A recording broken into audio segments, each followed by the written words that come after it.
Hello and welcome to the Two Droids No Questions Asked podcast, your one-stop shop for all the latest pop culture, movie, TV and comic book news. Of course, today I am joined by my ever-faithful co-host, Simo. How are you doing today, Simo? I'm pretty good. There's probably going to be a really loud bang on that bit of the podcast because I just dropped my mic. Well, however, I reckon we'll be alright. What we'll do is, if you remember this, I'll lower the volume on that little bit, and I reckon we'll be alright. So this is... We just don't worry about it. Yeah, episode 2. We're it. This is it. Episode 2. We are. We're podcasters. It's official and international. We are international now. We've been looking at the analytics. We've got people abroad. We have got people abroad. Mm-hmm. We've got Amsterdam. We have. We've got a small little hick town in America. Yep. We have Belgium. We have Belgium. Yeah. Home of chocolate. Yeah. And lots of listeners in the UK. Other things. And we've got quite a few listeners around the UK, some London, some Sheffield. Yeah. Dotted around. Yeah, there's some people up north as well. In a place, where there isn't electricity. So, it's pretty good. Anyway, today, Simo, I don't know if you are aware, but it is... Oh, I'm aware. Spooky season. It's the scariest time of the year. Absolutely it is. It's Halloween, although we're releasing this just a little bit after Halloween, but, Who cares? It's still scary. It's still dark at night. There's still ghosts and ghoulies and things that go bump in the night roaming around. If you think ghosts and ghoulies pack up at midnight on the 31st, you're wrong. You've got another thing coming. Yeah, let me tell you that. Exactly. Anyway, to celebrate spooky season, today we're going to be having a bit of a spooky season spectacular, if you will. Oh, we are. So later on, we're going to dive into a little review of Five Nights at Freddy's, as well as testing our scary movie knowledge with a game of Guess the Spooky Movie from the review. Yes, so I've brought some reviews with me. I've actually done a little bit of legwork for this podcast this week, and by legwork, I mean 5 minutes beforehand I went on Letterboxd and found a few little reviews for us. Some of them are good, some of them are bad, but it'll be your job, Ryan, and the listeners. You can play along if you want to, or if you don't. But play along. I'm gonna talk a few reviews. There's not many. I think it's like 5 or 6, maybe 7. And if you manage to beat my score, congratulations. You don't win anything knowing them, other than the fact that you beat me. Yeah, we'll give you a round of applause at the end. However, before we get into all this spooky, spectacular stuff, we're going to go through the usual format. We've got my weekly fresh pile of news here. It's still hot. It's still hot off the press. It's still hot off the press. I wanted to get like a little jingle this week for the Weekly Bugle. Didn't do it. We'll get there. But we're going to go through the news. We're going to go through some trailers that have come out this week, give a couple of thoughts on them, and then obviously we'll dive into the spooky stuff. There's some good news and there's some sad news. I'm sure most people are aware of the sad news. Absolutely. Should we dive straight into the news? I think we should go straight into it. I think we should mention this one straight off the top. Yeah, absolutely. Like you said, most people are probably be aware. Some really, really sad news at the weekend. That Matthew Perry, obviously probably most well known for his role as Chandler in Friends, sadly passed away at the age of 54. Obviously way too young. Such a sad loss. So young, 54, isn't it? Yeah. I feel like we should say, obviously it's been well documented by both him and his media, Yeah. Obviously his history with substance abuse problems, that sort of thing. However... So, with that... Oh, sorry, I think you're going to touch it, aren't you? You're going to touch on it before I even mention obviously it. Obviously there's been no evidence found whatsoever of any sort of substance there. I mean, we don't need to go into details of his death. That's not for us to do. Incredible actor. I like Friends. I think we spoke about it last week, didn't we? Friends is iconic for a reason. It's good. Anyone who says it isn't, you just get off your little high horse and stop pretending that sitcoms aren't funny just because you don't like that one thing. That's it. There's a reason why it still goes on, and sadly it is going to get an uptake now because of his death. But incredible, man. Yeah. Some very good stuff. Arguably a comedic genius. His timing, when you think, obviously, Friends was filmed live, his comedic timing and his, I think a lot of the sarcasm of that character was pretty natural as well. I mean, when you look at like his interviews and him talking on normal stuff, it seems very much him. Yeah, absolutely. But obviously, rest in peace, Matthew Perry. Rest in peace. Yeah, very sad news. Yeah. And I do hope that one day we can do this podcast without having to start the news with an untimely death. We'll move into the rest of the news, hopefully a little bit cheerier going forwards. The next piece of the news, I've turned the page of this steaming pile of paper on my desk, but Mission Impossible Dead Reckoning, along with a couple of other movies, have been delayed. Now, Mission Impossible Dead Reckoning Part 2, as it was going to be, they've also announced that it's going to be changing the name. However, they haven't confirmed what it's going to be yet. Some of the other movies that have been pushed back, there is a Quiet Place prequel. I think it's A Quiet Place Day One. Obviously, Dead Reckoning, and an untitled SpongeBob SquarePants movie has also been pushed back. They're doing another SpongeBob movie. Absolutely, I didn't even know they were doing another one. Especially with The Quiet Place, I didn't know they were doing a prequel to that. But I guess Day One could be quite good. Yeah. I think on the Mission Impossible thing, part of me thinks that this is subtle promotion. Yeah, I mean, obviously, Dead Reckoning Part 1 didn't perform too well, so it could be a bit of that. I think that's more what it is. I think because of Barbenheimer straight afterwards, I think they've gone, oh crap, what do we do here? Like, our movie, if people haven't seen the first one, so when the second one comes out, people are going to be like, Part 2, when was the Part 1? Yeah. But I thought it was a really good movie. I really enjoyed it. I hope they don't... I think they've filmed most of it anyway, so I hope that the name change isn't going to be a story change. I don't think it will be. The premise of the new one, spoiler alert for anyone who hasn't seen it, AI, or God, is against Tom Cruise, and Tom Cruise must fight God. I mean, AI. Yeah, but part of me thinks Tom Cruise fights God on a daily basis, and wins, obviously, he's Tom Cruise. Moving on! Moving on. So, Killers of the Flower Moon came out. God. A very long movie, 3 hours and 26 minutes. When did it come out? About a year ago? Yeah, it feels like a year ago. Obviously, that's not including trailers. It's like a good 4 hour plus experience seeing it in the cinema. I'm glad we got there, just before it started. I think if we had been there any longer, I would have killed myself. If you haven't seen it yet and you want to see it, we're not going to do spoilers because obviously it is still in theatres at the moment. Skip the trailers. Really talk about it, are we? We're just going to mention a little bit. Yeah, we'll touch on it a bit later on. That's it. But skip the trailers. Get there just for it starting.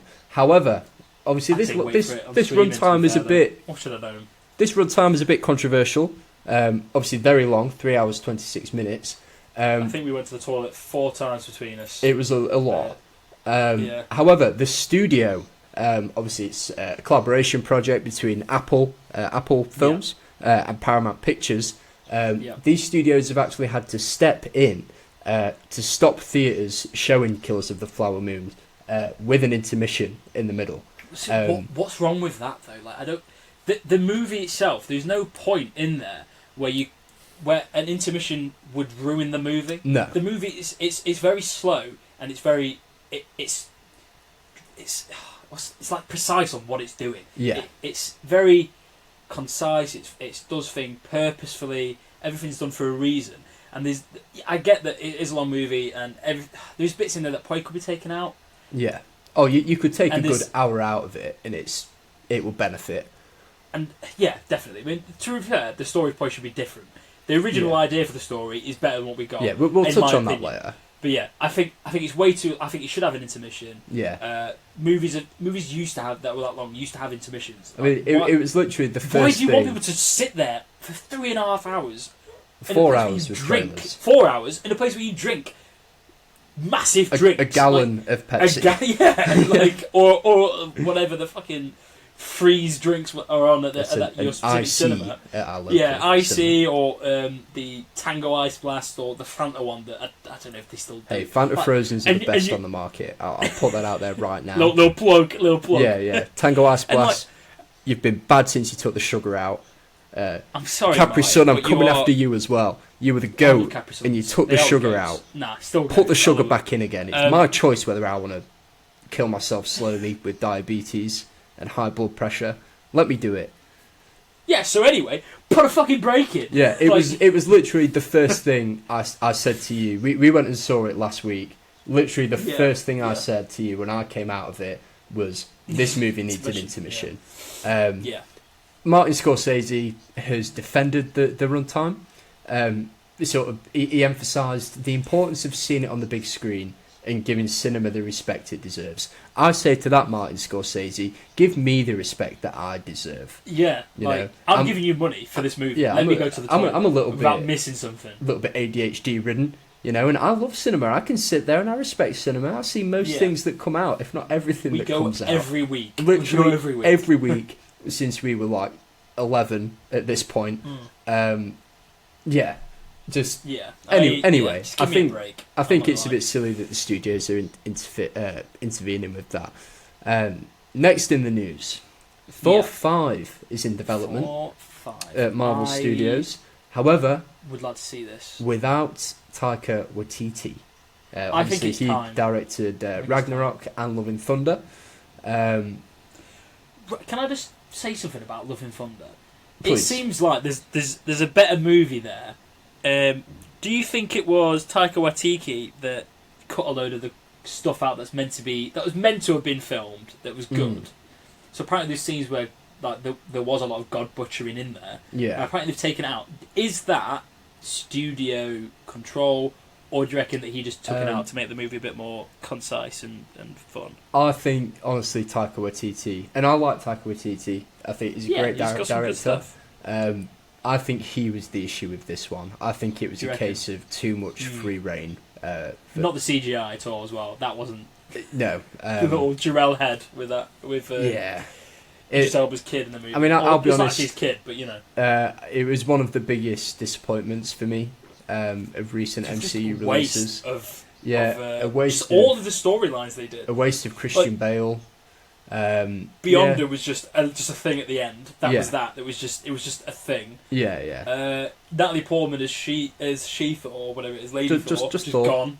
Just Thor. Gone. Yeah. Or Thor. Just Thor. It's gone. Yeah. Not there. Gone. Dead.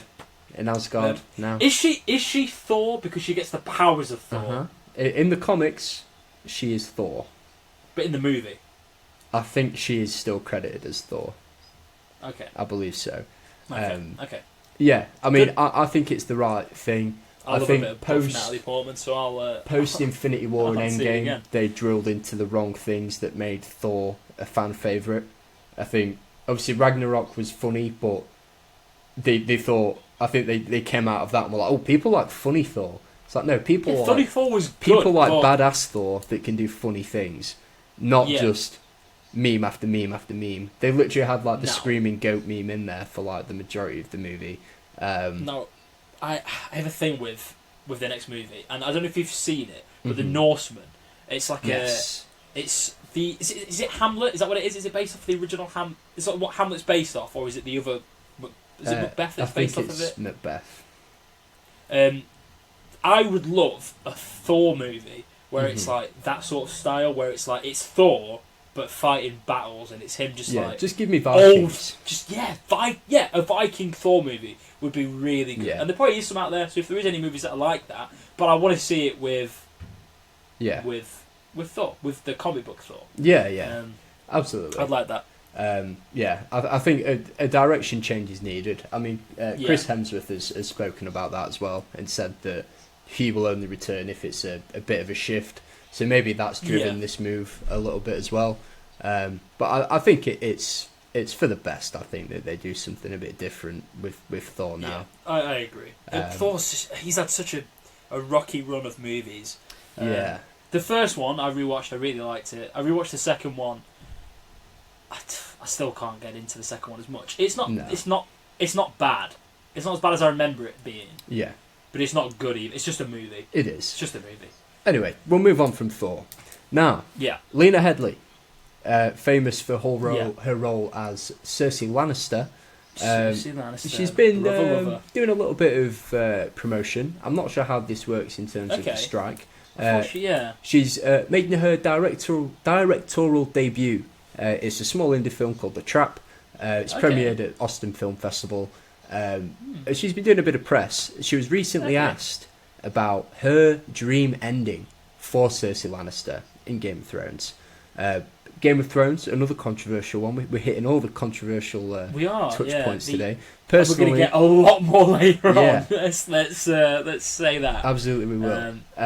Personally, I'm in the camp of that final season of Game of Thrones is just absolute dreck, to be honest with you. I enjoy bits of it. But it's just I'd struggle to name that they didn't do. I'd struggle to name 3 things I like about that last season. Anyway, Lena Headey, she's been talking about her dream ending, and she said that her and Maisie Williams, who I don't know if you know, but she played Arya Stark. Apparently, they used to sort of daydream and fantasize together on set about a big showdown between Cersei and Arya. And Arya, in this scenario, would be wearing the face of Jaime Lannister. Which... Moving on. Now, Five Nights at Freddy's. We're going to touch on this a little bit later on. FNAF, as it will henceforth Big Bear Goes Kill. Although, FNAF... it's definitely quicker to say. Yeah. But FNAF. It's had a strong debut weekend. Domestically in the United States, over the weekend, obviously prior to the Halloween week, it earned $80 million domestically. What was its budget? It was on a budget, I believe I have it somewhere. I don't have it here somewhere. I'll get it. You keep talking, I'll get the budget. $80 million domestically far exceeded expectations. Obviously, there's been some big releases. Obviously, Killers of the Flower Moon was a big one. And not only that, they actually released it on streaming at the same time. I saw that. I'm just going to interject with its budget. So this was made on a budget of $20 million US. $20 million, and it's already made. Like, I don't know how much it probably made its worth back in in streams anyway. But that's insane. To be fair, even thinking about the movie, that's quite a low figure for its. The general rule of thumb. It's a shit horror movie. But we'll get onto it later. The general rule of thumb is the budget doubled for marketing. Gives you a true idea of how much it's cost. So it's earned double that just domestically in the United States. It went on to 132 million on that debut weekend globally, which is it's over 3 times what it's cost to make. For a video game movie as well, that's done really well. Yeah, especially the fact that critics hated it. It got absolutely bombed on Rotten Tomatoes. I think it was 32% on Rotten Tomatoes after debut weekend. So, do you know what it is that's now? Since gone up drastically, I heard. So it's on 29% of Rotten Tomatoes right now. And IMDb, 5.6 out of 10. However, 94% of Google users like this film, apparently. Well, there you go. And there's some reviews down there, actually. I just wanted to see if there's any like really funny shit ones. But my Google is not wanting to actually do it. Well, obviously video game movies typically don't do well. However, I know the game Five Nights at Freddy's has a real strong cult following.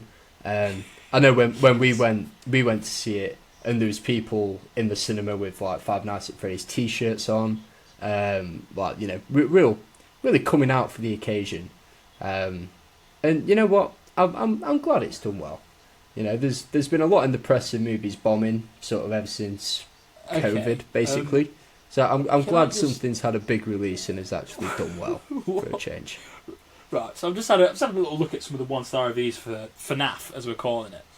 And then, so from Lincoln, and then speech is donut. I've said speech. Why did I say speech? Why don't I just say This is Dead Space, Simo. Come on. Yeah, Dead Space. Right, so Lincoln, or Donut is what he's called himself, he's put 1 star. This movie was so boring. And he's put Tom Clancy's Rainbow Six Siege, often abbreviated as Rainbow Six Siege, or simply Siege, is a popular tactical first-person shooter game developed and published by Ubisoft. It was first released on December the 1st, 2015 for Microsoft Windows, PS4 and Xbox One. Since its launch, the video game is... And then it continues for... I think... A full 5 paragraphs. I think you've been suckered into a prank there, Simo. And 235 people has found this helpful, apparently. It literally just talks about the game. It goes into the operators, its maps, I think the game he's had modes. You hook, line and sinker right there. Yeah, and then someone's put, FNAF movie is great, however, and they've given it a 1-star rating. And then they've put... Sorry, I'm reading this, I'm sorry. FNAF movie is great, however... The RMS Titanic sank in the early morning hours of 15th of April 1912 in the Northern Atlantic Ocean, 4 days into a maiden voyage. And then that continues for a full paragraph. And have we got any more? Anyway, no, that's it. That next week on Simo Falls for Internet Memes. Sorry, I've been clickbaited by Google reviews. You've been memed on Google reviews, and now everyone on the internet can but it's hear done you well. fall for it. Without promotion of that movie from actors, that's done very well. Yeah, it has done well, and I personally am glad, and I'm glad you've fallen for a prank on Google reviews as well. I'm looking forward to talking about the movie a bit later on. To be fair, well, so you have to stick around for that. But yeah, we'll get into that a little bit later on. Now, Simo, that's all my news for this week. That's all your news. It wasn't as big as I thought it was going to be. Yeah, there's some big stories in there. I can see exactly what news we've got in front of us. We're actually being a bit more, we're thinking about the listener a little bit. We're trying to, make the news fast, sharp, and to the point. And you've done it. Absolutely, we are. Are you going to take us into the next? Yeah, so the next bit, as I'm sure you're all aware, because you listened to our last episode, is trailers. So trailers comes next, and we've had a few trailers this week. I'd say there's one of them that stands out above all of them, and it's the first one we're going to talk about. I wonder if it's the one that I'm thinking of. It's the one that you're thinking of. Yes. And it's Doctor Who. Yes. 60th anniversary. Yes. So basically, there was a Disney... I'm excited, Simo. I can't wait. It looks so fucking I'm excited. Good. I love Doctor Who. It was like my favourite show growing up, and I love it so much. I'm really excited for... I kind of fell off in the Peter Capaldi ones after Matt Smith. Classic Capaldi ones. But I've been told by mainly you. Yeah. That I say mainly you. You're the only person I ever talk about movies because everyone else is normal. I've been told that by you I need to watch them. I think I will. The writing so the trailer isn't good. Looks so good. I'll pre-warn you that the writing after Capaldi isn't great. The showrunner also not great. No. However, they've all gone. We've got Russell T Davies back. So Russell T Davies is back. I will preface. I like Jodie Whittaker. She was let down incredibly by the writing. If she had the right writing, she would have been incredible. I think she does great with what she's got, but the writing just really lets it down for me. But one thing that I always say as an issue, and this is actually very relevant to the trailer. So we watched it just before this, just to make sure we were up to date with what we're doing. And on the trailer, how credible do some of the visual effects look? Some of them look a bit questionable, but some of them look really good. And I think that's a problem that Doctor Who's always had. Like the BBC can do Top Gear, where it's like the budget for Top Gear is ridiculous. Yeah. Doctor Who is like one of their. Is it probably just behind Top Gear and the most watched BBC programmes? I think if you probably weight it going back 60 years, it's probably the number one. More, yeah. And I think. But yet, and this is the problem with why I didn't watch a lot of the last Doctor Who, was because the CGI, the visual effects, is so questionable. It was poor, and but it deserves so much more. Like imagine this, you get what you put in on anything. So you put better visual effects in, you're going to get a better product. Now, Absolutely. I understand there's been a lot of contention with visual effects artists not getting paid what they're worth and getting made to work longer and stuff like that. But I think, just put a little bit more money in there. And I think they've hit the nail on the head with this series. It looks great. high budget. We've got Neil Patrick Harris. Yep. We've got we haven't got the OG, but we've got the GOAT back. We've got David Tennant back. Controversial, but maybe I'm going to save it for the hot take later on. I'm sorry, actually. he's a GOAT. He's the GOAT. When people say Doctor Who do you think Stop. of? We're saving this for the hot take later on. Saving this for the hot take later on, Simo.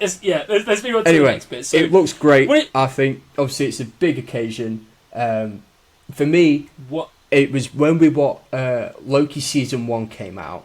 I can remember watching Loki Season 1 so Doctor Who. and thinking, this is what Doctor Who should be. I don't need 12 episodes. Give me 6 episodes, high budget, episodic television with good writing and good visual effects. And loads of quarries. It's doing just that. Put them in quarries. Yeah. Just put them in grey spaces and get them to just do a stupid little thing. Absolutely. But I mean, David Tennant looks great. Obviously, Catherine Tate Neil returning Harris as well. Looks good as well. NPH, baby. NPH is always a win. He don't miss. And he's playing. It's the Toy Maker, isn't it? The Toy Maker. From like the original. From original recipe Doctor Who. Original recipe Doctor Who. Old fashioned. Doctor. Yeah, He's I've not seen a few things since. from. I've seen little clips of the old Toy Maker. They're putting them all on iPlayer. It's really good. All the old ones are going on iPlayer. Okay. I would recommend going back and I thought watching. they were already on there. I'll do some what we'll call Raz's select Doctor Who picks for you, Simo. And I'll give you the best ones going back. I reckon what we'll do 60 years. When it comes out, we'll definitely talk about it. Oh, on 100%. On the one. So what I'll have to do is I'll have to do some homework. You'll have a hard time getting me to stop talking about it, stuff. Simo. Let me tell you that. And well, also a hard time, if you will, and also a little sneak peek at the new Doctor Who, at Ncuti Gatwa's interpretation of the character. It definitely is a sneak peek because all you see is his face. Yeah, and personally, I think he's going to smash it. I think he's great. Very good actor. I'm interested to see his take on it. Yeah, he's great in Sex Education. I'm really looking forward to great in Barbie. I think he's going to be really good, paired with Russell T Davies as well. With this, then, what do you reckon the story's going to be? Is it going to be Toymakers come back somehow? I wonder how they're going to talk about David Tennant being the Doctor again. I mean, it's meant to be a new Doctor, isn't it?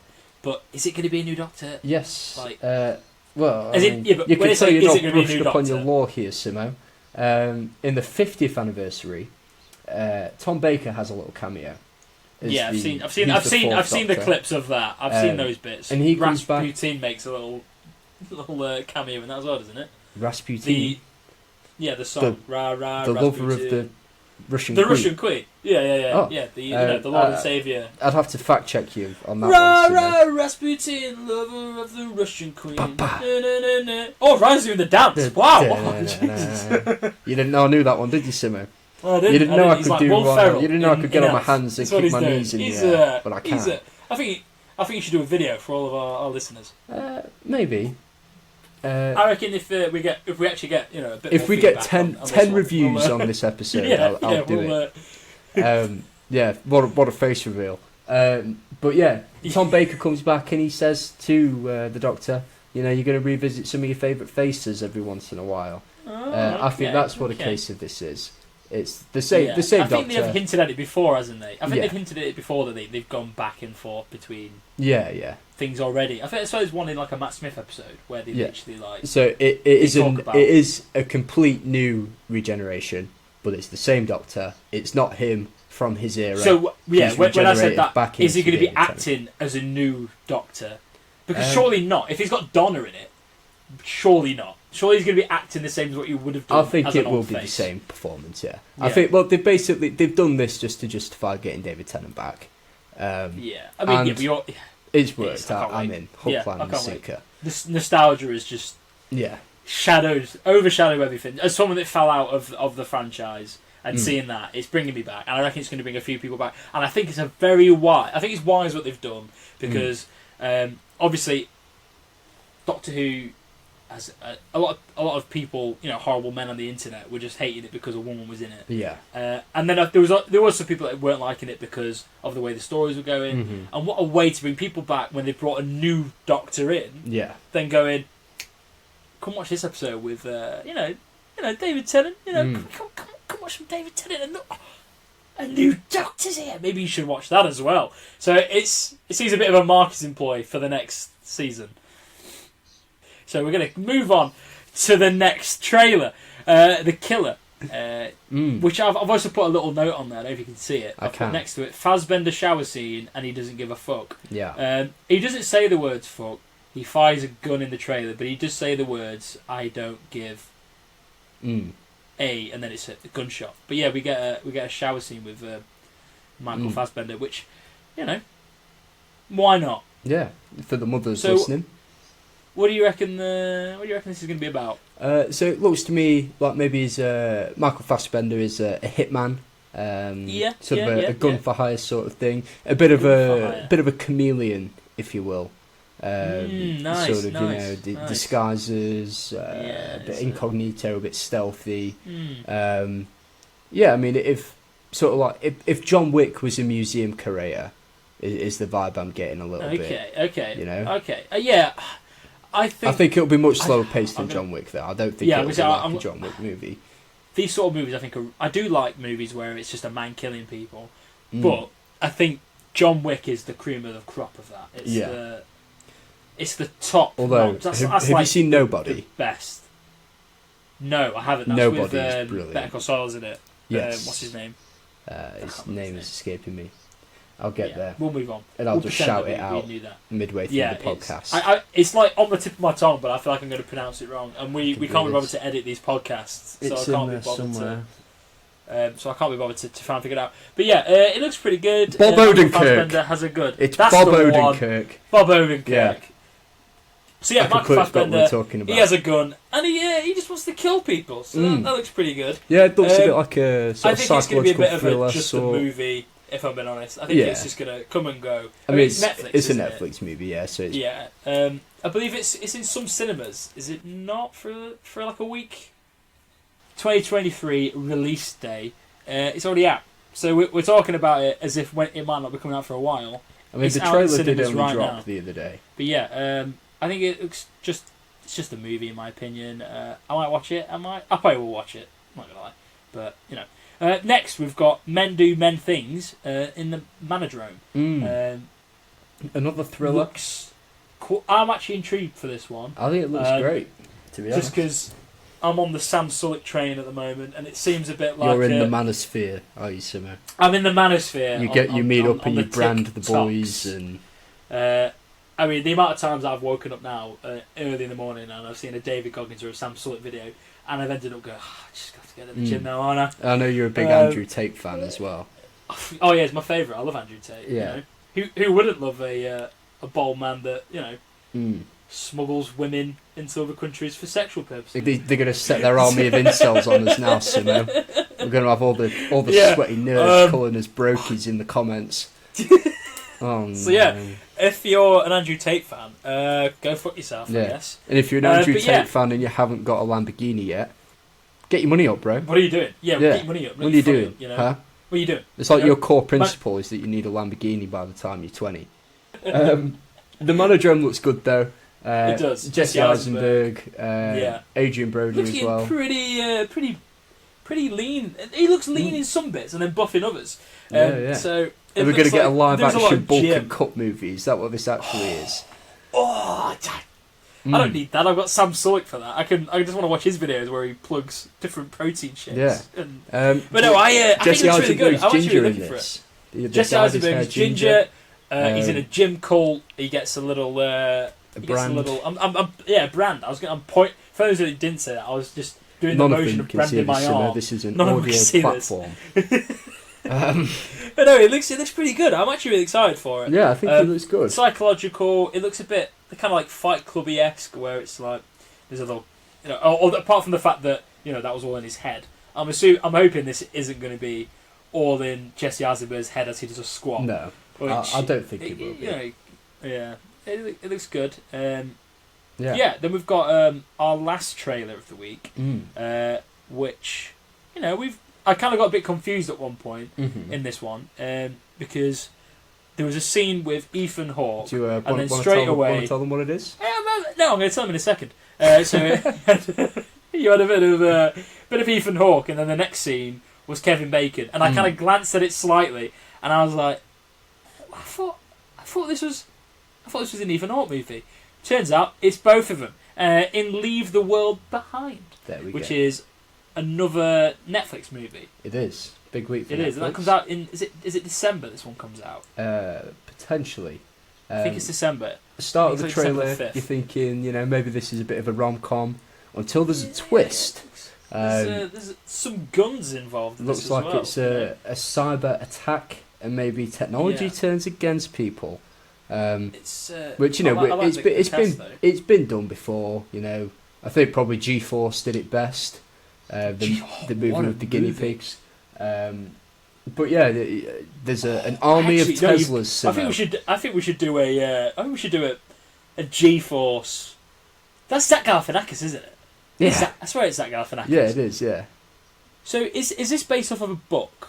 Potentially. It looks to me like the basic premise is, what if technology turns against you? You see an army of Teslas chasing people down. Which I wonder if I had to get the rights to that. But yeah, I think it looks pretty good. You could. We've got Julia Roberts, we've got Ethan Hawke, Kevin Bacon, Marshall. I'm terrible at pronouncing names. You say it. Mahershala Ali. Yeah, as people are going to hate me in the comments. Simo. Mahershala Ali. Oscar winner. And Blade, maybe someday if that movie ever gets made. Meant to be Blade. So on scores on the doors before it's released, it's 78% on Rotten Tomatoes and a 7.9 on IMDb. It's not out yet. It releases on the 22nd of November in the US. I swear I saw something to do with December to do with it, but it looks pretty good. It does. So do you want to hear what the little description of it is? Go on. We've got a family vacation on Long Island is interrupted by two strangers bearing news of a blackout. Ooh. As the threat grows, both families must decide how best to survive the potential crisis, all while grappling with their own place in this collapsing world. Wow. Ooh. Yeah, I think it looks good. Yeah, looks alright. I am more excited for that than I am The Killers, if I'm being honest. It's just the one killer, actually, Simo. That's a reference for you there. Anyway, Simo, shall we move it on? Yeah, let's move it on to the title segment, which is what, Ryan? Well, we're going to start our spooky season spectacular with a little review of Five Nights at Freddy's. Nice. Yeah, FNAF. Big bear apologies. Robot goes. So we're going to do non-spoilers first. Give a few thoughts, and then we'll go into spoilers after. Yeah. So if you don't want this to be spoiled, skip ahead. Or don't listen to this podcast until you've seen it. Yeah, come back, listen to us later. Come back to this anyway, Simo, Five Nights at Freddy's, spoiler free. Spoiler free. What do you think? So, guy from Hunger Games, Josh Richardson. He is. Peter. He's in the Hunger Games. Yeah, he's got a little bit of a temper tantrum, and he's a little bit of a security guard. He is the real life version of Paul Blart Mall Cop. Is that a spoiler? Is what he is. No. I wouldn't say it's right in the movie. This isn't a spoiler. That's nothing to do. Is that a spoiler for Paul Blart Mall Cop? It literally has. Yeah. if you've not seen that, don't watch the rest of this movie. Look, it's not Kevin James, is it? Kevin Smith? Kevin James. Smith. Kevin James. Kevin Smith, good director. Kevin James, good actor. Yeah. Right. Let's crack on. So he's down on his luck, and he needs a bit of money. So he takes a job via a recruitment consultant called Matthew Leonard. Leonard? Yeah, I did pronounce that actor name, not character name. Yeah, not character name. He's got a little job for him, and he thinks he should take it. So it's terrible money, terrible hours, but he still takes it anyway. Why? Because there's a movie about it. That's why. So he takes a job. It's a little Chuck E. Cheese place, but not all is as it seems. I'm not gonna lie. There's not much else I could talk about this movie without it being spoilers. I think if you're watching this movie, the chances are you know a little bit about Five Nights at Freddy. If you don't, you're probably just thinking, "Hey, it's Halloween. I'll watch a horror movie. Why not?" I think there was definitely a few people that were like that in the cinema yesterday. There was an older couple behind us that was screaming at everything. Yep. It's not that scary of a movie, if I'm being honest. But yeah, I enjoyed it. Yeah. I enjoyed it. I mean, I thought it was good. Again, I won't spoil it. I thought Josh Hutcherson was good. Yeah, I think he was doing. He was overacting the hell out of this movie. His acting was brilliant, but it just. Do you know what I kept getting the vibe of? And it's not the same, but you know, is it Mama? The movie with what's his face from Game of Thrones, plays Jaime Lannister. It'll come to me. Carry on.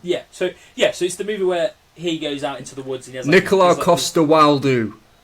That's it. I'm glad you pronounced so that. good. That was completely off of his head as well. He didn't even Google that. That's no, I've got. And he pronounced it like there's no tomorrow. But yeah, there's a movie with him where like the movie's really shit, but his acting was incredible, and I feel like that was very much on the beat with this one, where some of the acting was brilliant, but the movie itself. I feel like I should preface by saying I've never played any of the Five Nights at Freddy's games, so I was going into this completely blind. Oh yeah, the only thing I knew was that it's a Chuck E. Cheese style restaurant with animatronics that can be a little bit temperamental, if you will. I was a bit cursed going into this movie because I've got. Because it's the spookiest time of year. Nice cursed. I didn't even click onto that. Now I like it, you know. So yeah, I was a bit cursed when I went into the movie. I said it again because I have seen. Time of year. And we're not just talking about time. Sorry, I had to say it. So I've been rendered to death. And I've I don't heard you know were cursed going into this movie. I was cursed. For some reason, my TikTok about a month ago just became just FNAF lore. No idea why. It was just FNAF lore, and it kept talking about the bikes of 87 and 82 or whatever the fuck. And if I get them wrong, I don't care. But yeah, it kept going through that stuff like that. And then with the game, I've never played the actual game, but I tell you what, I've played something better. I've played the Roblox version of the game, which is exactly the same as the first game. You hear that noise, Simo? That's all the listeners exited. I'm not gonna lie. I can Closing see a Simpsons movie sort of mob outside my house right now. Yeah, someone's trying to get in with a chainsaw. Oh no, sorry. The little do they know, I have a chainsaw. And So Five Nights at Freddy's. Let's count that there. I enjoyed it. Yeah, I thought it was good. Like I said, I think the cast was great. I was going into it pretty blind. I'm not sure how much the movie obviously adheres to the games. I'm not sure. Books more than the games. There's books. There's books. So I believe this follows some of the books, and I think it's the third game. Okay. I think it's the book and the third game is what it follows. But yeah, maybe one day we'll go back and play them. I think this movie shouldn't have been as lore-based. I think you can make this movie so much better if it is literally him trying... I say lore-based because I really enjoyed the thing about his... I'm not going to say that because it's a spoiler. Well, should we say spoilers now? Should we go spoilers? Well, I think we need to rate it first and then go into spoilers. I'd say... The way we're going to rate these movies going forwards, and if we do a review, we're going to ask the question. Maybe one of the original questions. On a podcast where we ask no questions. Yeah, maybe one of the original questions. Shakespeare himself. Yeah. To see or not to see? Now, I think we count down from 3. Oh, there goes my premise. You know what? We'll count down next week. Well, I think I'm just going to do it now anyway. I'm going to count down from 3. We're going to say it at the same time. 3, 2, 1, to see. I thought it was good. I'm not saying that back. Anyway, you ruined my joke earlier with the for the greater good, so I'm not doing that back for you. But it's okay. I thought it was good. I'm going to show my prowess, Simo, and not try and do it 3 times and hope for a different outcome. But yeah, I think we should get into spoilers now. For FNAF. So, spoiler warning I think from now. Yeah, spoilers. Also, can I just one thing actually? I forgot. So when I was saying I was cursed with knowledge before I went in, I have seen Willy's Wonderland before I've watched this. Now, Willy's Wonderland, it's self-aware and it hits the nail on the head with this movie, and I think it's a better version of this. If you haven't seen that before you watch Five Nights at Freddy, watch Five Nights at Freddy first, then watch Willy's Wonderland. Because I personally, you'll go and watch this one, you'll be like, oh, okay, and then you'll watch that one, which is funny. It's got some scary bits in it, but it just works better. But yeah, right, spoilers on this. Yes. So, I thought story was pretty good, what was his character? What was his name? What was Josh's name in the actual movie? Mike. Right, so Mike's got some anger issues. I'm repeating a little bit of the beats from it. A little bit of small man syndrome. He punches a guy. He loses his job at the mall. He's quite a small man, guy. Josh Hutchinson. I feel like that comes across in his demeanour. To be fair, though, in his defence, he thought a girl was getting kidnapped. Which a little boy, I think, Simo.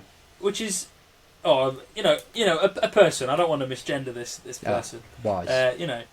It was gets kidnapped, or it looks like he's getting kidnapped, but it turns out it's just the dad or the mother. Don't want to misgender, No, the dad takes the child away. The child looks a bit distraught because he's getting dragged away, and then he just comes over and just beats the shit out of this guy in a water fountain. And he gets they kind of touch on to why he acts like that, and it's because his brother was kidnapped. And now, if you've seen this movie, we're talking about spoilers. He's kidnapped by Matthew Lillard. Yeah, who is pretty obvious early on that Matthew Lillard is probably the villain of this movie. I mean, yeah. Although I will say, definitely his daughter. I thought his daughter was definitely going to be something later on. So his daughter is a cop in this, and then she just appears out of nowhere, and you were taking some notes while you were watching. Yes, it. Yeah. And there's a bit where they break into. There's a group of people that are hired to break into Five Nights at Freddy to help him to make Mike lose his job, and they get killed. What's going to happen. They get killed. Yeah. And then she just comes to his house next day and is like, oh yeah, there's been a break-in at Five Nights at Freddy's, at Freddy Fazbear's, at the pizzeria. It's like, oh yeah, you didn't lock the door, even though we've seen 5 minutes beforehand, he locks that door, and also, as a security guard, when you're not at work, it's not your fault if someone breaks in. Surely, their plan to break in and make him lose his job, maybe break in when he's there, Yeah. But yeah, what did you think? What do you think? I mean, like I said before, I thought it was good. Josh Hutchinson, as I said previously, bit of small man syndrome going on there. Yeah, definitely. It was pretty obvious that Matthew Lillard was the bad guy within 30 seconds of him being on screen. So I was more surprised that that's what he actually sounds like. Like, seeing Matthew Lillard's voice coming out of Shaggy's face just doesn't suit right. Rubbed me up a little bit the wrong way, I can't lie. Have you seen... There's been a video recently on TikTok about how he does his voice. I've seen that. You have seen it where he just sits in his car and screams until his voice is raspy. Basically. Scoob! Sorry. Wow. Matthew? You didn't tell me we had a special guest on this podcast, Simo. Reggie? A rack with rice? There you go, you got a little bit of Scoob! But yeah, I thought Matthew Lillard was great, to be honest. I thought it was good, but it was pretty obvious that he was a bad guy. I didn't clock it straight away, but I thought it was going to be something to do with it. When he glances, doesn't he, when he says his name. One thing I think you could take out of this movie is the whole personal stuff with his aunt. So again, I'll a little bit of a rundown. He's the guardian of his little sister. He's looking after her. His parents aren't around anymore.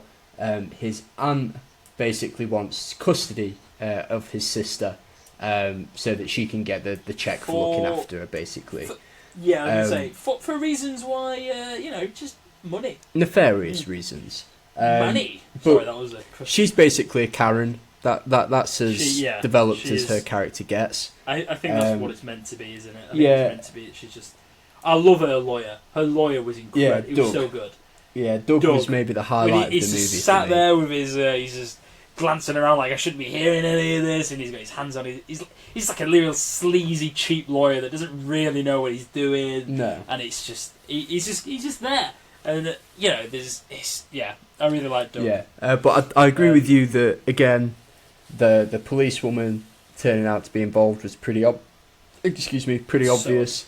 You could see early on that she knew a bit too much about what was going on.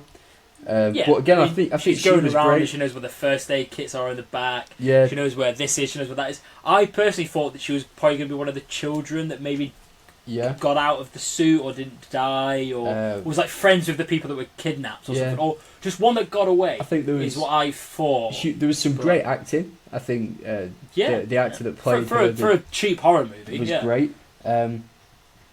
Awful policewoman though. Police officer, awful. I should say. Awful. I mean, very corrupt. And also happy to leave a child a mass alone. murderer. Yeah. Not the best career for her. I'm not gonna lie. I'm gonna say it now. I hated the little bits where there's a fucking montage of a fort building in this, where it's all the animatronics. It's Mike and his kid and the policewoman, police officer, policeman officer. Little reference there. Corner trilogy. Yeah, and I mean, she believes she's doing this for the great good of like a family and stuff like that. Another little, it's like a little reference in there again. I will not rise to it somehow. And this in this bit, they're like, they're all having fun because the animatronics are kids. They were kids that were killed by the copper's dad, and basically they just want another friend, and they see a friend in his sister, and I mean, they're having a bit of a fun time, and they build a little fort. But I'm not gonna lie, I don't want that in a horror movie. Like, I've come here to watch animatronics kill people, and I see it like once. I didn't feel like I was watching a horror movie. It was rated 15. Not that I particularly like this sort of thing, but there wasn't even like guts and gore particularly. So there's a movie I'm going to talk about in what we're watching. Yeah, is rated less than this and way more graphic. But yeah, I think it was good. Some strange thing, a lot of sequel bait in there as well. It looks like we're going to be getting another one of these. I think, especially given that it made back 3 times its value on opening weekend globally. I think we're definitely getting another one of these. We are going to get another one. But yeah, I thought it was good, but I think it could have been a bit more aware of what it was. Maybe. I'm hoping the next one is a lot more aware. And it's just fun. Make it a proper either horror fun movie. or scary. I want it to be fun and scary. Fun and scary, I think. But then, I might just say that because I watched Willy's Wonderland, which is fun and scary. It's scary, it's not scary at all. But that was good. One thing I will say is, I don't know if you've seen any behind the scenes of the movie, but the animatronics and the suits are actually, they're for the most part, practical effects. There is some bits where you can tell it is CGI. Or there's a bit where Fazbear gets in a cab, gets in a taxi, and it's not the best CGI in the world. Yeah, but, that bit was quite fun. But I'm a sucker for look really good. Effects. I'm always practical effects. The suit, CGI. The animatronics look really good. I love the fact that every 2 minutes when you do see them, there's always just Chica and whatever the other one is. Is it Chica the duck one?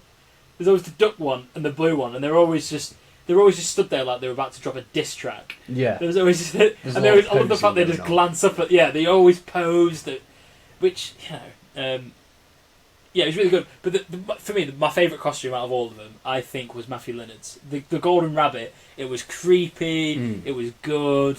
At first, I didn't know if he was going to be.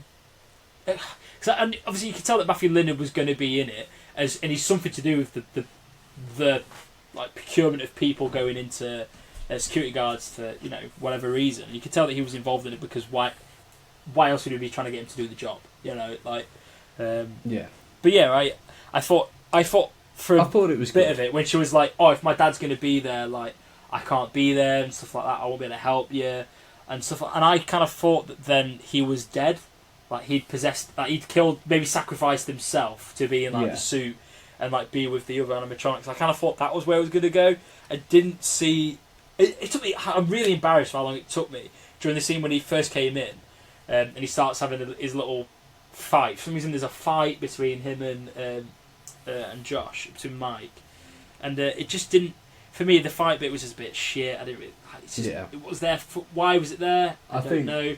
But I thought the way he came in and he started talking. I didn't even realise it was Matthew Lillard until he took the mask off. And at that point, when he took the mask off, I realised that this movie would have been so much better if it was a Scooby-Doo movie. Like, imagine the live-action Scooby-Doo cast. I forget Matthew Lillard is playing... I think there's definitely a bit of bias in your opinion there. I think that movie, I think a Five Nights at Freddy's Scooby-Doo movie, there might be something like that already. Well, there is. Scooby-Doo is literally how this movie goes. They demask him and go, "Oh my god, it's Matthew Lillard!" They don't really do that, but you know. What was that? You would. Play it back. You can play it back. This is a fucking podcast. You can listen to it back. What's so aggressive? Then you got the whole like, "Oh my," they take it off and they're like, "Oh my god, it's him." It's like, yeah. And he's like, "I would have gotten away with it too if it wasn't for you and your kid." So yeah, I thought it was alright. Yeah. Again, I'll watch the second one. I think if they could have put a bit more onus on the horror elements, but other than that, I think it was good. It was pretty fun. Yeah. Yeah. I enjoyed it. Right. So we're going to move on to now a little bit where I've put a little evil scheme in, and I've scoured Letterboxd as we mentioned earlier, and I've worked tirelessly to find these reviews, which I got just before we made this podcast. So what I'm going to do, the way this is going to work, is I've gone to Letterboxd. I found some horror movie reviews, and it is Ryan's job to guess what movie it is. So the first one we've got is the first movie review we've got is. All this guy does is stand there, breathing heavily, like a damn bitch, to take a puff from your inhaler and go. Now, this is a 4-star, and it's from Kira. Can we get a repeat of that? Just one more repeat for the people at home. Yeah, so all this guy does is stand there, breathing heavily, like a damn bitch, to take a puff from your inhaler and go. Now, this has had 4,814 likes, by the way. Wow. And this is by Kira. So what horror movie do you reckon this is? He stands there and breathes like a bitch. Yeah, think classic. Yeah, I'm thinking Halloween. Ooh, Michael Myers. That's a ding ding ding ding ding. That's a point. Come on, for you, Raz. And if you got that at home, well done. You get a point. Shoots, he scores. Yeah, that's so 1 for 1, baby. One. So 1 for 1 for. Like I said, this isn't a video or anything. I was going to say, can we have a little tally chart? But no, we can't. We can't. We'll just try and remember. I'll tell you what, Simmer, just for you, I'm going to write a tally chart in my handy little notebook. No, you don't have to. I'm going to take the audience just for you as well. They got that one wrong.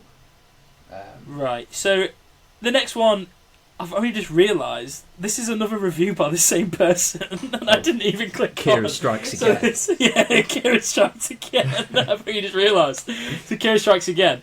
So this one is how do De Niro and Scorsese sleep at night knowing nothing they've done will in their careers will ever top this. So Robert De Niro and Scorsese will never sleep at night knowing that they've never topped this. So that makes their careers. I've got two channels of thought here. One, that this is a horror movie by Scorsese and De Niro. Yeah. And my other thought is maybe this is a movie that just nothing they've done comes close to. Okay. So what were you sort of leaning towards? What are you sort of, give us a little thought process on what's going on. Let's get those, talk about how those cogs are turning right now. The cogs are turning towards this being a bit of a trick question.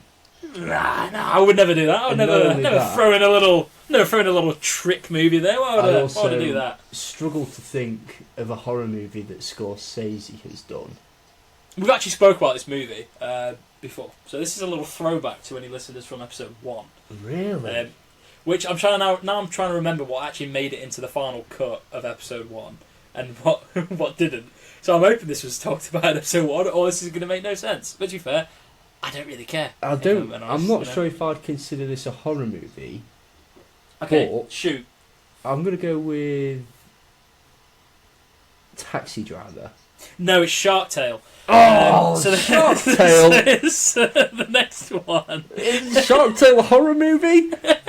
I don't know, sharks, I guess. There's a little bit at the start where there's a worm on a hook and he gets kind of scared. It's okay, the audience got that one wrong as well.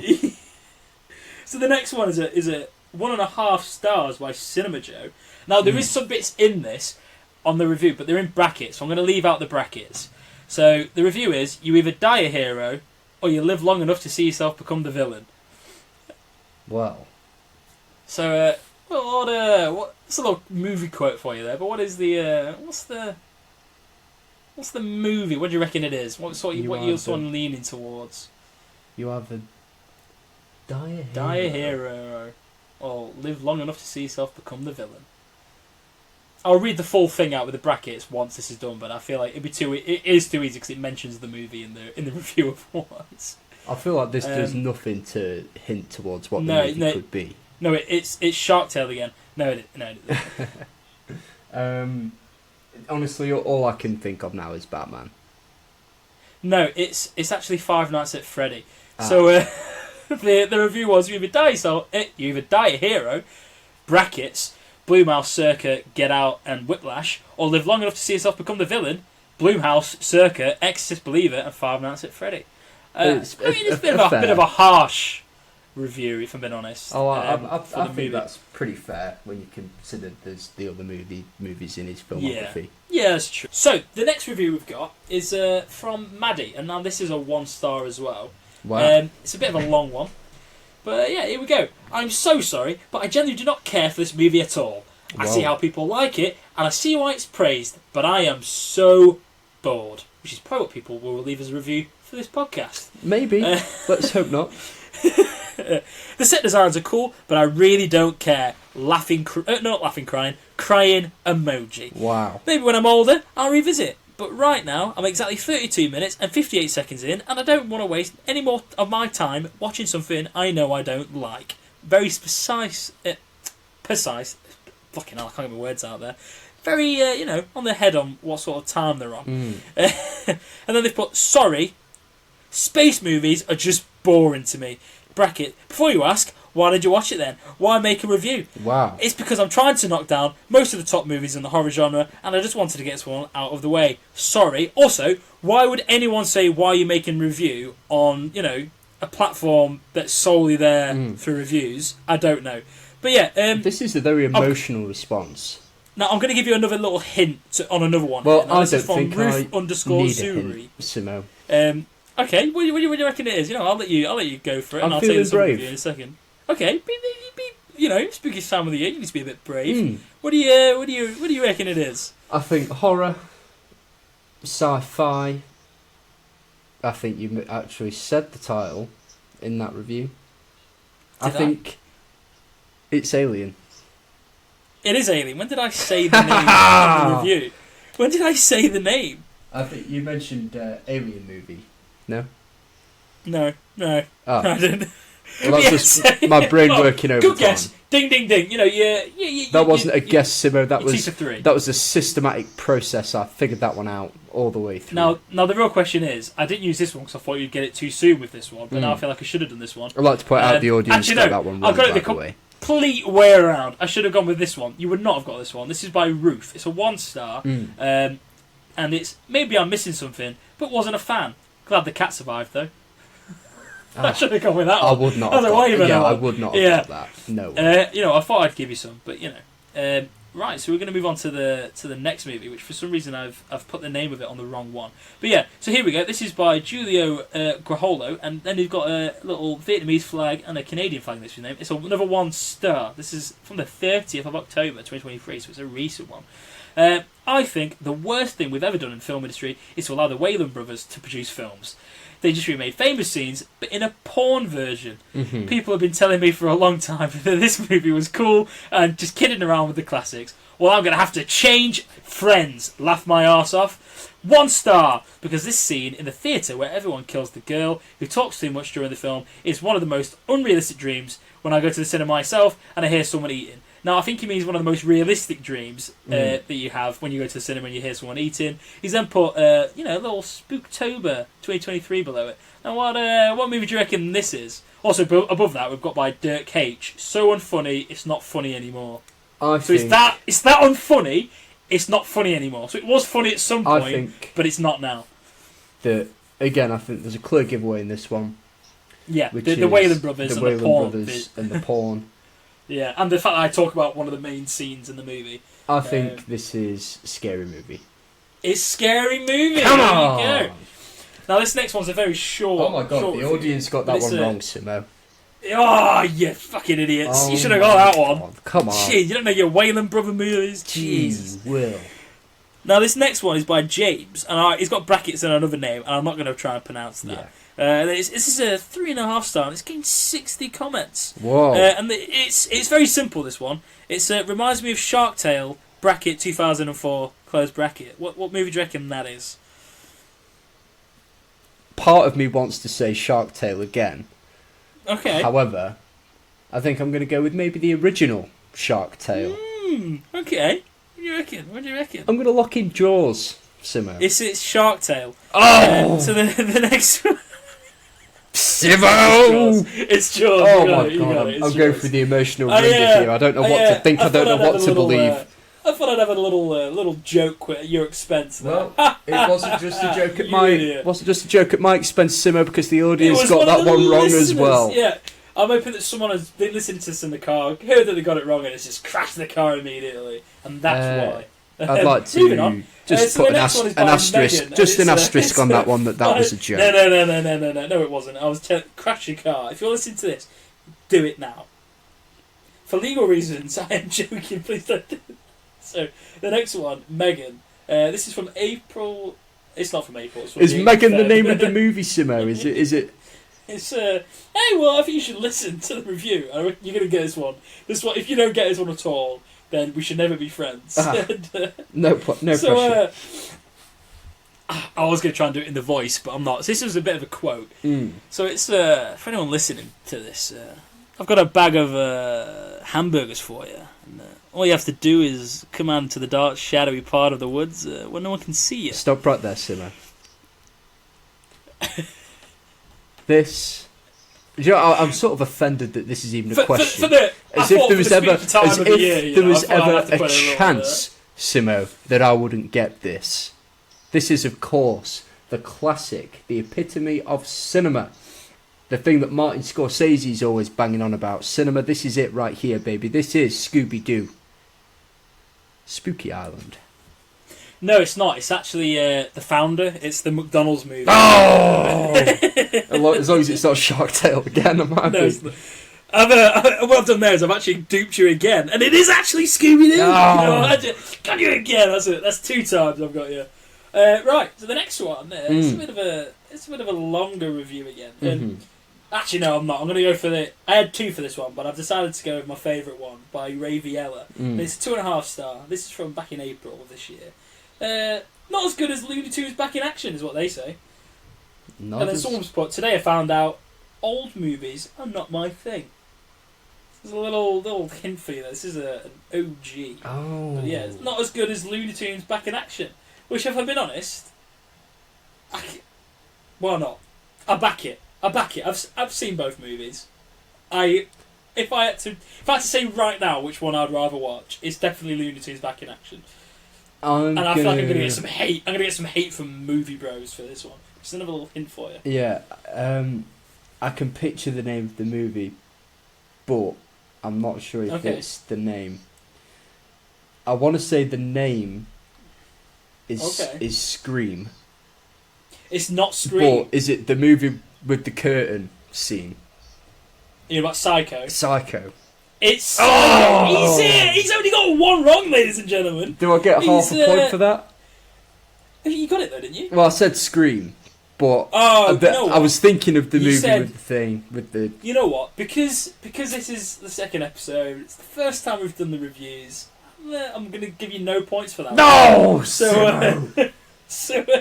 Well, Cinema Bros, go get him. I knew what it was, I just didn't know the name. He's the one telling you to crash your car and that you're, that... I think I'm going to get a lot of enemies. I'm going to get internet enemies for FNAF. You've earned... Probably because of the fact I keep calling it FNAF. You've earned them. I'm going to get... Today, I've said quite a few controversial things. Yeah. And, you've earned it.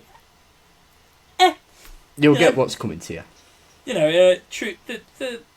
I don't care. No. Welcome to the real world. Now, the real question for you here is, Raz, do I have a little? Do I have a special one for you? Do I have a little one that I've snuck in as a little extra, or have I not? The real question is, I've got a little extra for you. Now, with this one, that's not a question. I'm gonna read through the review. I'm gonna read through the review, and I want you to, as soon as you can guess it, just jump in and guess it. Okay. This is quite a long review, so as soon as if you do get it, just shout out. And this is double points, right? This one. This is triple points. Whoa. This gets you triple points. Wow. This is by Todd Gaines, and bloody hell, I hope he does.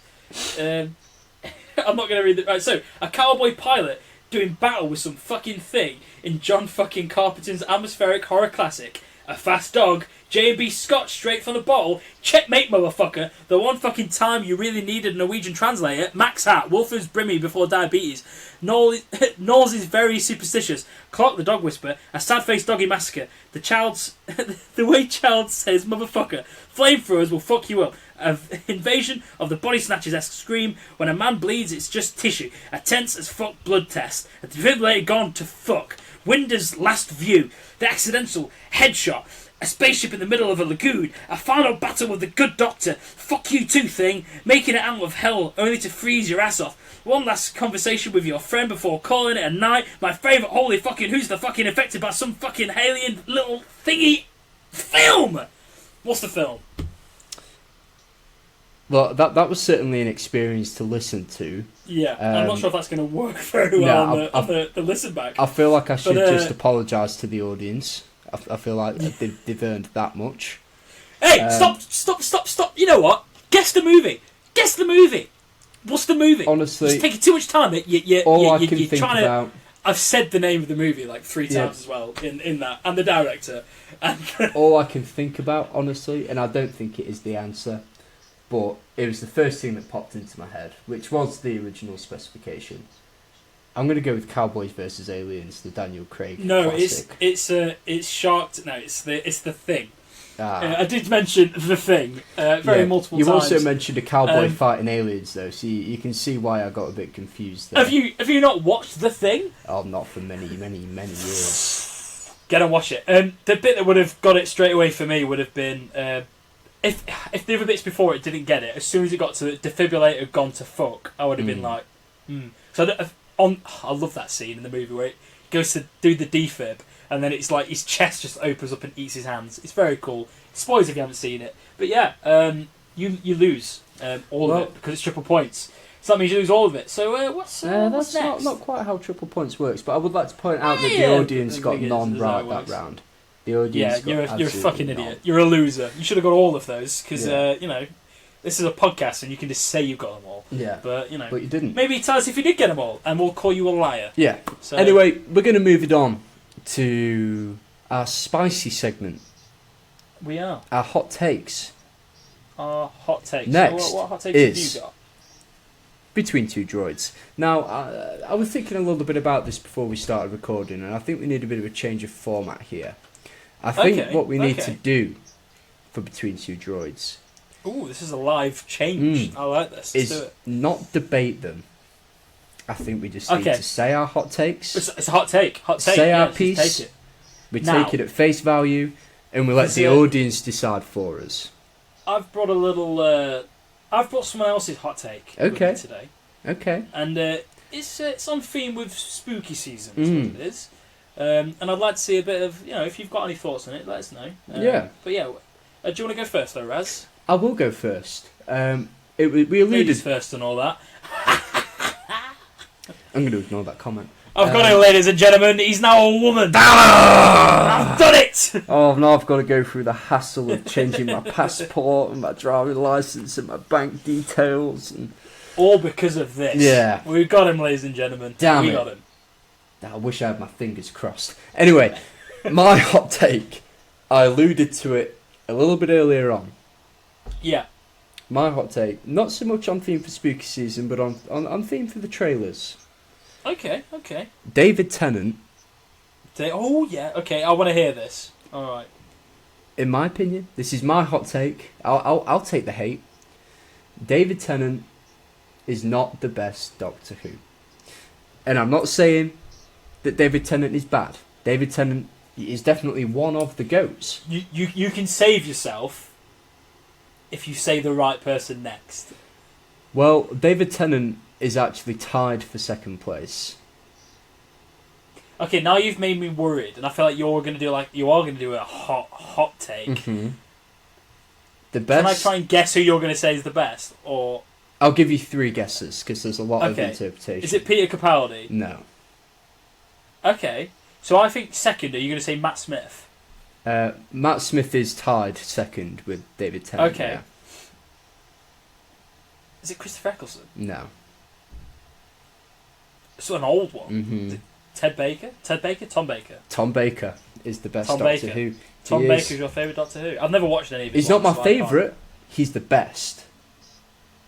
2 different things there. I don't think he's the best. I think the best. I think it's either Matt Smith or David. But we're not debating this, Simo. This is my hot take. No, we're not. This is my hot take, Simo. And I'll let you have that fucking hot take. I said, my favourite. He screamed at me and he pointed a knife at me like a wheeling maniac. Well, you didn't let me have those triple points, so I said you might come to regret. Well, you should have. Well, you know, there's a simple thing for that. Get the fucking question right. But as I said, my list of favourites is different to the list of who I think is the best because my favourites are inherently personal. But the best Doctor Who is Tom Baker. He had the most influence on the character. He completely rejuvenated the character.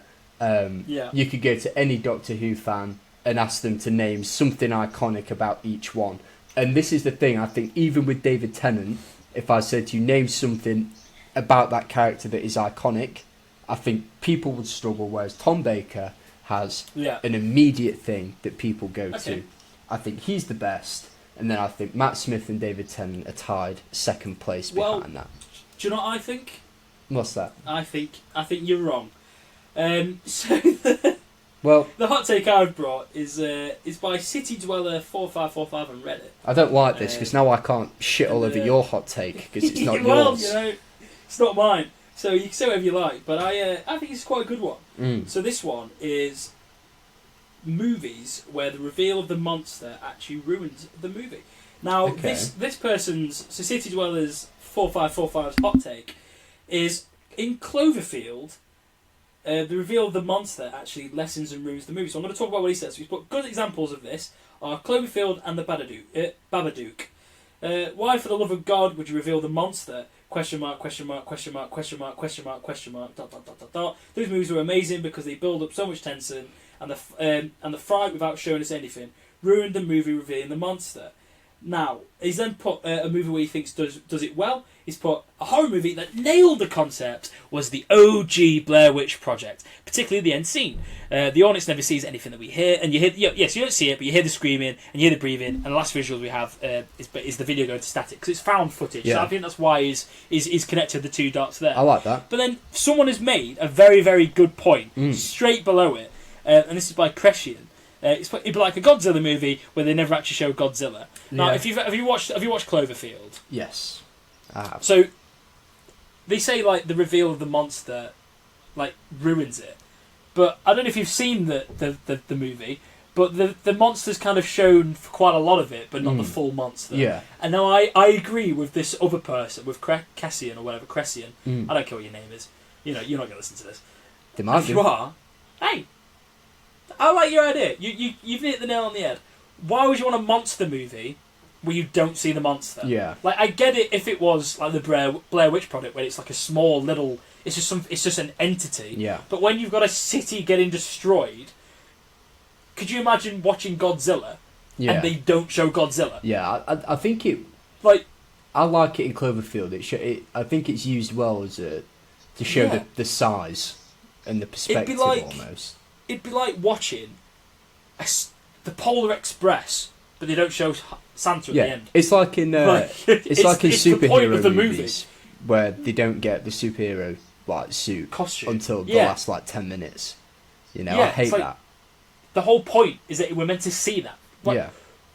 Yeah. So yeah, I think that person's hot take is a shit take, if I'm being honest. And but that was someone's hot take. That was Between Two Droids. If you agree, we said we weren't gonna debate them, but I can't. We definitely debated. Mine was them a bit of a debate thing. We definitely. It was someone else's idea, and I was bringing it in with what my thoughts. We definitely debated it less. Anyway, if it's our podcast, we do what we want. If you agree or disagree or have any opinions whatsoever on this week's hot takes, make sure to let us know.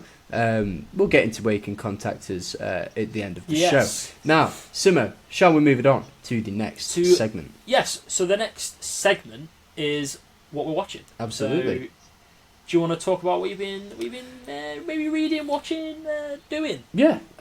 So I've been doing a bit of reading, bit of watching, bit of gaming this week actually. Ooh, a bit of gaming. In terms of reading, might have touched on it briefly last week. I honestly can't remember. But I'm currently reading my way through the Harry Potter books.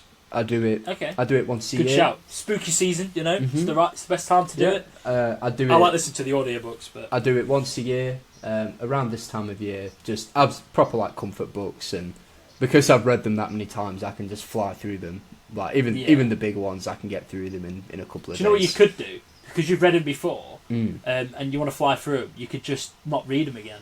No, but they're comforting, and I enjoy them, and I think I'll always do it. Okay. Rereading a book for me, I have to leave it until I've forgotten most of the bits in the book, except for like obviously I'll remember the main storylines, but like it's got to be when I've forgotten the dialogue. Yeah, I mean I can just like I say I can just fly through them, and I'll always love them. But what I've been watching the latest season of What We Do in the Shadows on Disney Plus.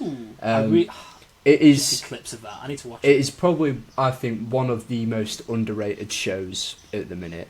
It is so funny. The cast is great. It's such a funny premise as well, and it is great. I won't go into it too much, but I highly recommend anyone watches it. And then I've got what's his face in it, hasn't it? Toast. You mean Matt Berry? Matt Berry. I can't think of names today, which is terrible because we're doing a movie podcast. Yeah. You need to work on that. Yeah. I'm going to set you some homework. If we weren't on this podcast, I'll be mentioning celebrities' names left, right, and Chelsea. Like I wouldn't have an issue with that. I'll be bringing them out. Yeah. But the pressure's got to you. You've crumbled on the big stage. You know, now we've gone international. You know, I've crumbled. It's the pressure. What have you been playing? I've also been playing Spider-Man 2 on the PS5. Hang on. Can you? I have nearly finished it. I think I've got like a couple of missions left. I mean, to be fair, I'd say Spider-Man 1 and Miles Morales are probably like my top 2 favourite games.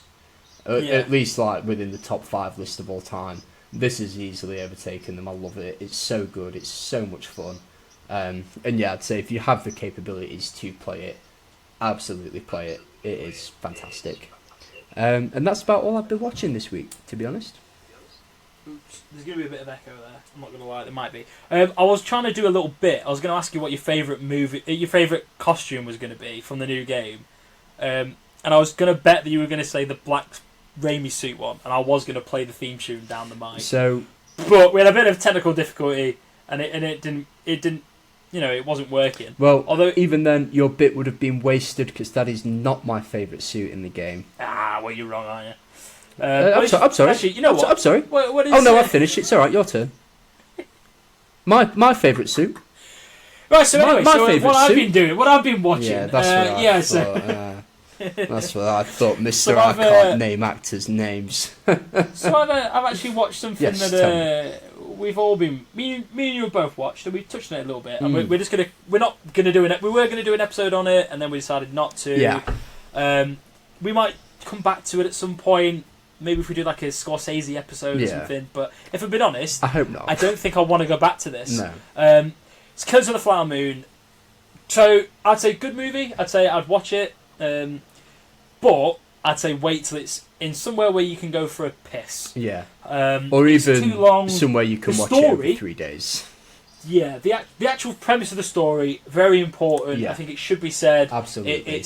It delves into the dark underbelly of America, and it's really good. However, for the movie, I think, and there was, I've looked into it, and I think you've seen this as well.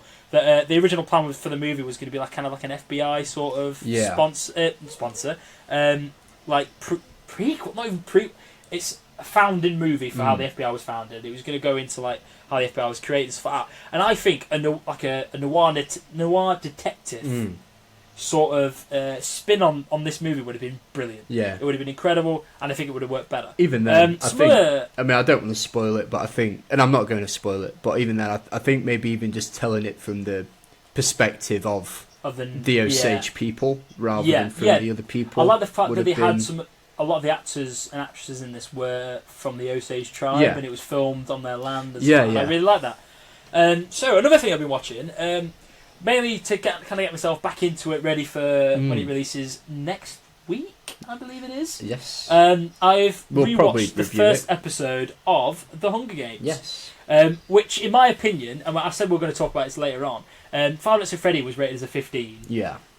The Hunger Games is a 12. Yeah. How? Yeah, The Hunger Games is much more violent than Five Nights at Freddy's. And, you know, it's actually the first one. I've always really liked the first Hunger Games. I think the premise was very interesting.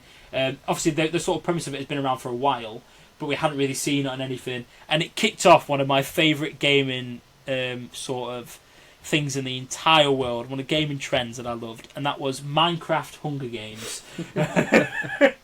But the movie's really good. I love the story of Katniss. I like the fact that she volunteers for tribute. Yeah. I can't believe that Liam Hemsworth doesn't volunteer to go and save his girlfriend. Yeah. You know, I think it's a bit of You're a dick coward, move. Liam Hemsworth.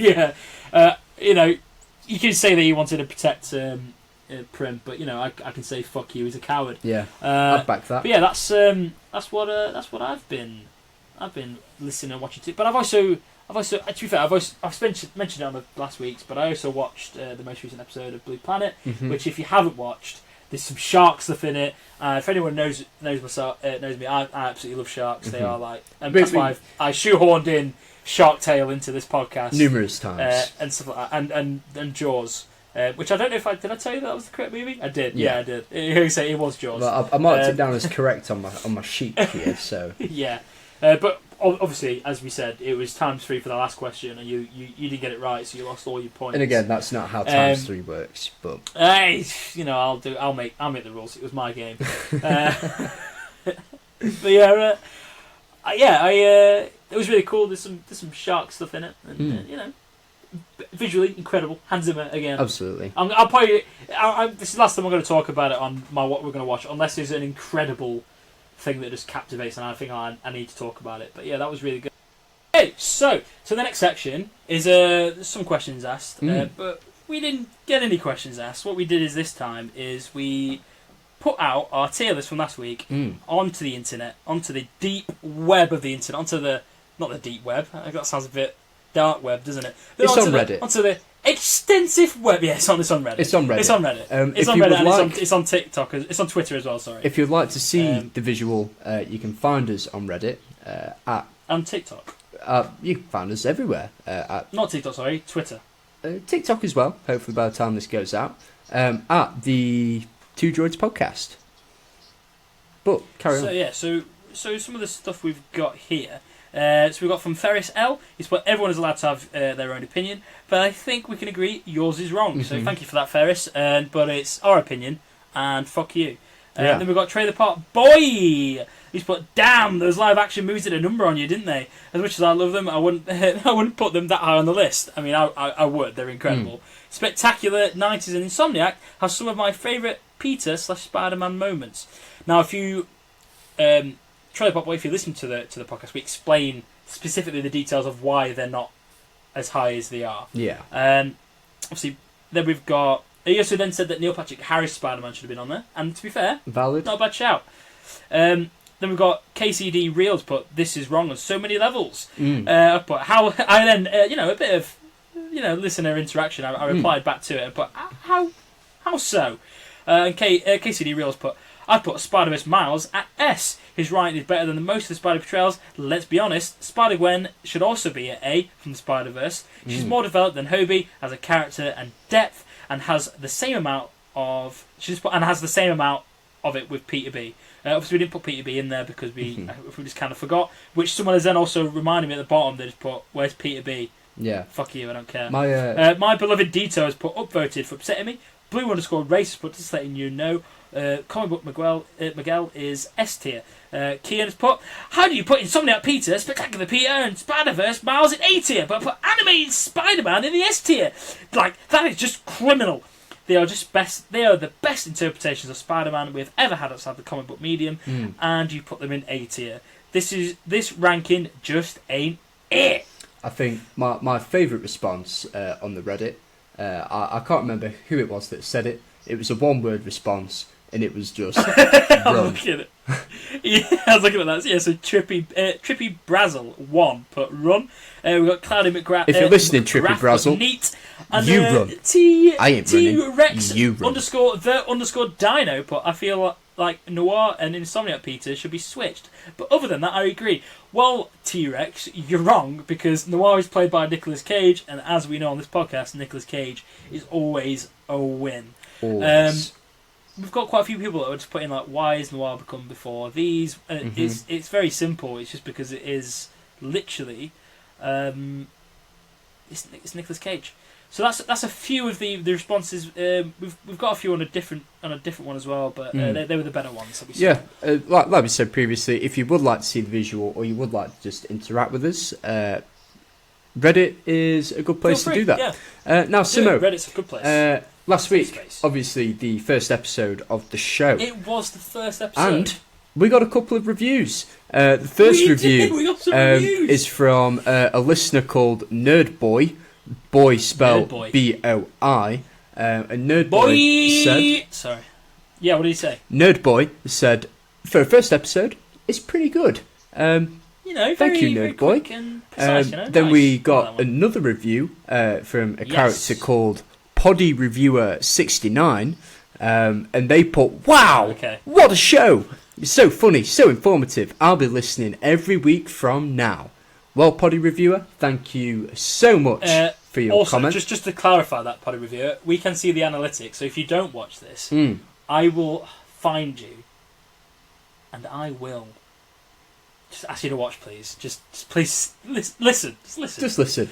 And if you would like to leave a review on the show, it is so simple. It could not be easier to do. You can do it in app on your podcast catcher of choice. Wherever you are listening to this show today, you can leave a review in 2 or 3 clicks. All you need to do on Spotify, click on that little star button at the top, leave a 5-star review. Apple Podcasts, you can do the same and maybe leave a comment. We will be reading the best comments out on the show weekly. Yeah, we will. That's true. Yeah. We did it today. Now, Simo, is that the show? That is the show. Now, if you want to catch us on any of our socials, we are the Two Droids Podcast on TikTok, Twitter, and Reddit, and the Two Droids No Questions Asked Podcast everywhere else. Yep. If you want to get us on our email, we are the Two Droids Podcast at gmail.com. That is the number 2.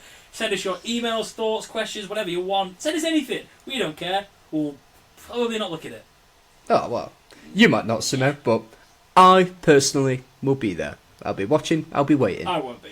Yeah. I won't be. But again, that is the number anyway, 2 Droids Podcast at gmail.com. 2 Droids Podcast everywhere else. Find us on the socials. Drop us some questions. Leave us some suggestions. Maybe some hot takes for the Between Two Droids segment. Maybe some reviews for different movies. Yeah. We'd love to know what you guys think. And also, on a serious note, a big thank you for all the love we got on the first episode. It really is appreciated. Obviously, we're still getting all of this sort of ironed out and sort of finding the flow. But comments like this, just thank you for sticking with the audio on the last one as well. Yes, the audio, it was the best audio we'd gotten. We did 3 episodes. Yeah, and that was the best. The best. It wasn't the best one, in my opinion, but audio wise, it was the only one you could actually listen to. Absolutely. So, obviously, we do really appreciate all the kind words. And keep them coming. Again, any suggestions, anything you'd like us to see or cover, or any of your hot takes, let us know, and we will be sure to get round to them. Now, Simo, right. Thank you very much for recording today. Thank you very much to the listener for listening, and to the guy that told me to run. You run. Catch me.